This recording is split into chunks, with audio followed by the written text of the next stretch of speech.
আসসালামু আলাইকুম ওয়া রাহমাতুল্লাহি ওয়া বারাকাতুহু। আমরা এর আগের পর্বে আলহামদু সূরাটার কিছু আয়াত সম্পর্কে আলোচনা করেছিলাম। আজকে সেই আয়াতের পরে যেগুলো আয়াত রয়েছে সেগুলো নিয়ে আলোচনা করব।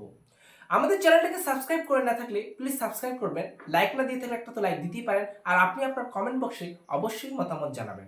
তো আসুন আমরা জানি তারপরের লাইনটাকে যে আমাদেরকে সরল পথে পরিচালিত করো। আল্লাহ, আপনি আমাদেরকে সরল পথে পরিচালিত করেন।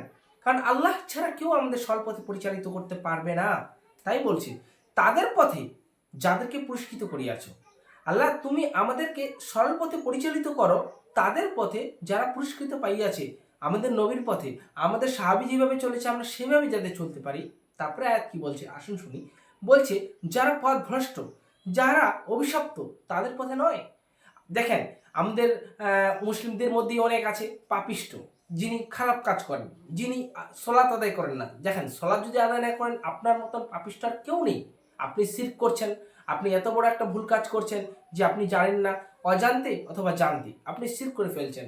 আল্লাহ বলছে, আল্লাহ মুমিন বান্দাদের জন্য বলছে, আল্লাহ আপনি তাদের পথে পরিচালিত করেন যারা ইসলামের পথে চলেছে, তাদের পথে নয় যারা ইসলামের পথে চলেনি। এই বিষয়গুলো একটু বোঝার চেষ্টা করবেন।